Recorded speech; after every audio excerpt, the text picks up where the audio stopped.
Del colonialismo a la globalización, procesos históricos y antropología. Apartado, una particular manera de dominar. Los sucesivos momentos históricos de la expansión capitalista europea y de la situación colonial resultante estuvieron sustentados por imposición de los conquistadores, en una concepción dualista del mundo sobre la base de dicotomías consideradas incompatibles: civilizado, primitivo, superior, inferior, europeo, no europeo. Esta relación de exaltación de lo europeo y desvalorización de lo no europeo mantuvo sus características estructurales a pesar de las particularidades que fue asumiendo este proceso en diferentes momentos, desde el siglo XV, con el descubrimiento de América Latina, hasta el presente. Los modos empleados para poner en práctica la dominación y la subordinación de los pueblos conquistados fueron, por un lado, la violencia directa y consciente que condujo al exterminio de pueblos enteros, genocidio, a través de enfrentamiento directo. La superioridad tecnológica militar de los europeos, armas de fuego, la vestimenta de metal y el uso de caballos, entre otros, fueron los factores que facilitaron la victoria junto con el espíritu de conquista, que acompañó siempre a estos procesos de dominación. Por otro lado, incidieron la eliminación indirecta o inconsciente al introducir la viruela, el sarampión, la fiebre tifoidea, la sífilis, en poblaciones vulnerables y sin defensa para estas enfermedades epidémicas, y el trabajo excesivo a que eran sometidos los nativos, con el consiguiente debilitamiento físico. Y por último, y más nefasto, la destrucción de las economías regionales por traslados de la fuerza de trabajo masculina hacia los lugares requeridos por la economía de la metrópoli, que sumían a las mujeres, niños y ancianos de las comunidades en el mayor abandono y sin capacidad de producir sus propios alimentos.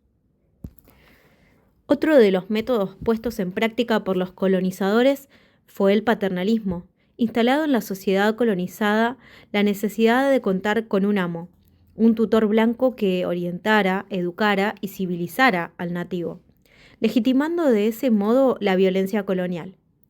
Esta relación conducirá a la infantilización real de hombres adultos por otros hombres, representando en la literatura por el negro aniñado, dependiente y pasivo. Es decir, crea una situación de subordinación psicológica que Frantz Fanon, argelino, psiquiatra y revolucionario, denominó colonización de la personalidad, circunstancia que hará innecesario el uso de la fuerza, cuanto más arraigada se encuentre esta creencia en la relación colonial. De este modo, la colonización puede penetrar en los aspectos más profundos de los sujetos avasallados, induciendo un sentimiento de inferioridad y dependencia. En este punto, es importante señalar que si bien muchos colonizados fueron afectados psicológicamente por estas relaciones profundamente deshumanizadas, otros, en cambio, respondieron inmediatamente y lucharon junto a su pueblo para modificar esa situación impuesta. Los indígenas calchaquíes en el norte y los mapuches en el sur de nuestro país, por nombrar solo dos etnias conocidas, pelearon casi hasta el exterminio con las fuerzas españolas. En el continente africano, los zulúes derrotaron en el año 1879 al ejército inglés y además ofrecieron una fuerte resistencia a otra sociedad pastora como ellos mismos, pero blanca y de origen holandés, la de los Boers. Por último, el tercer método empleado en la relación colonial es la actitud de distanciamiento. Este tipo de relación facilita también una mirada deshumanizada, caracterizada por el desprecio en el que domina y el temor y la ignorancia en el dominado, en la medida que la relación se construye sobre la creencia de la superioridad total de Occidente. En palabras de Peter Worsley, nunca vio Occidente su superioridad como simple materia de tecnología.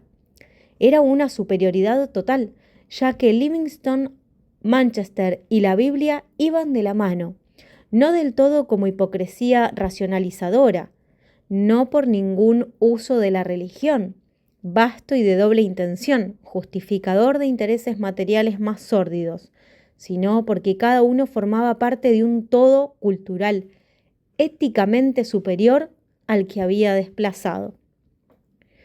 Acá retoma la autora y dice: es indudable que el que domina nomina, califica. Por eso los otros son los salvajes.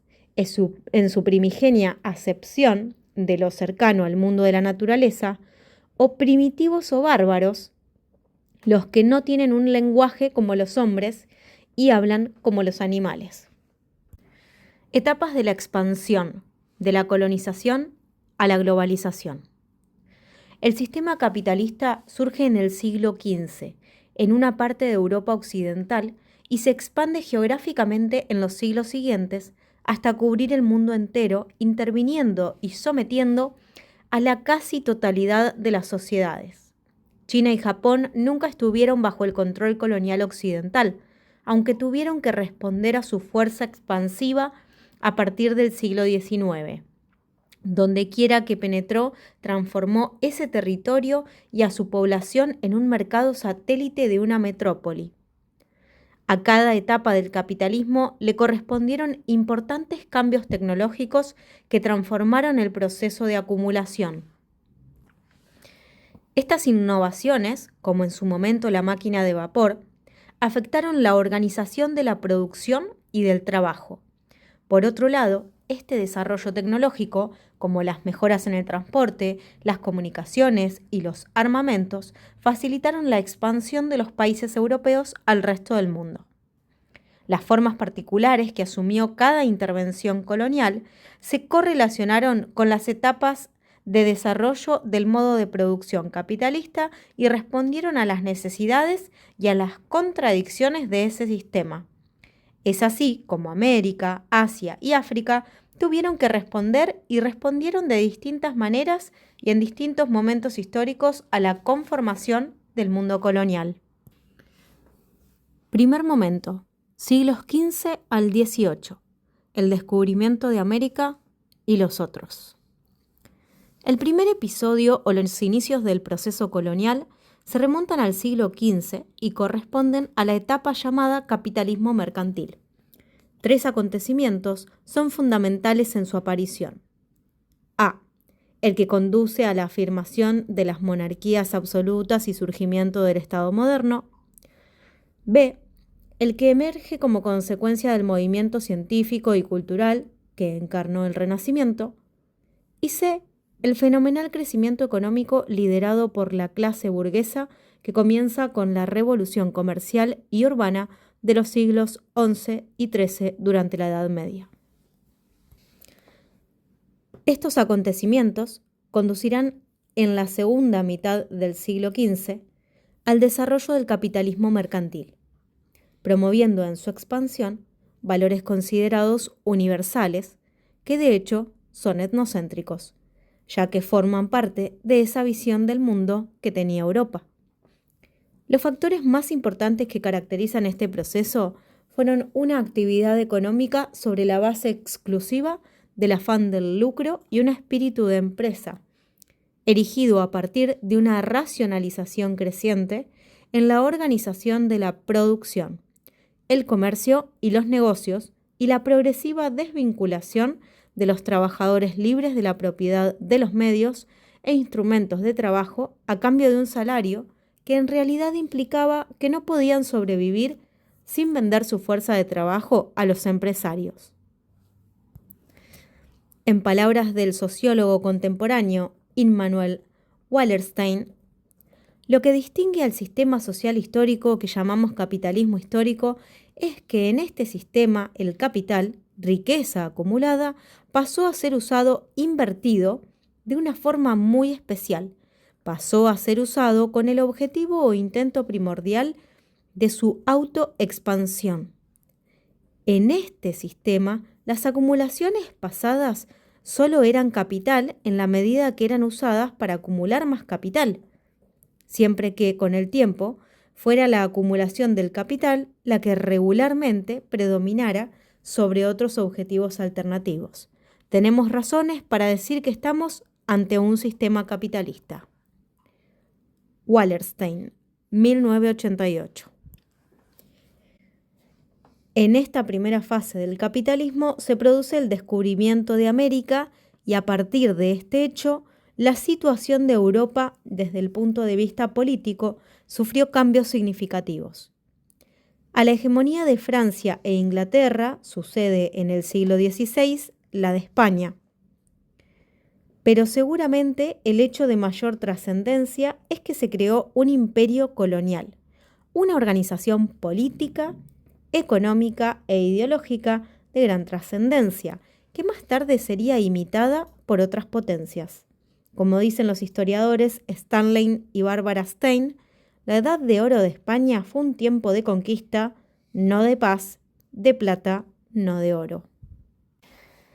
En América, la situación colonial adquiere las siguientes características: la expropiación de las tierras a las comunidades indígenas, una economía basada sobre el monocultivo y en la explotación organizada alrededor de las plantaciones y la minería de carácter monopólico. También se establecieron grandes propiedades como la hacienda para abastecer a la economía minera y el trabajo forzado mediante la servidumbre para la población nativa, organizado principalmente a través del sistema de encomienda y mitas. Las mitas eran el trabajo obligatorio por turno. Los indios fueron explotados como vasallos de la monarquía española. No serían los únicos explotados. En el siglo XVI, y particularmente a partir del siglo XVII, se incorporará la mano de obra esclava africana como fuerza de trabajo en las plantaciones que se extendieron de Brasil a Virginia, en América del Norte. La conquista, ocupación y administración de la colonia permitió a los españoles construir una sociedad de superiores e inferiores, de señores y siervos, de blancos y no blancos. En este escenario político y social de dominación, la mirada europea a través de los conquistadores, cronistas, viajeros y misioneros dividió el mundo colonizado en salvajes y civilizados. Comienza conjuntamente con la conquista la colonialidad del saber que legitimará la acción civilizadora del hombre blanco. En esta visión dicotómica, la diversidad cultural encontrada en América quedó subsumida en una sola categoría: los indios. Antes de la llegada de los europeos, no había indios, sino pueblos identificados en singular. Podríamos hablar de identidades arrebatadas, de esculturas desguazadas, que han provocado efectos culturales diversos y de distinta intensidad en los diferentes pueblos indígenas. Sin embargo, muchos de los pueblos americanos sometidos recurrieron a la rebelión intermitente, cuando las circunstancias resultaban favorables, o en algunos casos a la apropiación de elementos y prácticas de la cultura ajena, como fue el caso de la incorporación del caballo para ponerlo al servicio de sus propios intereses. En otros momentos, la permanencia de prácticas tradicionales, resignificadas como ciertos ritos colectivos en las fiestas anuales, cumplen con la función de renovar el sentido de pertenencia del grupo y, en la mayoría de los casos, recuperar la humanidad que les fuera arrebatada en ese proceso colonial.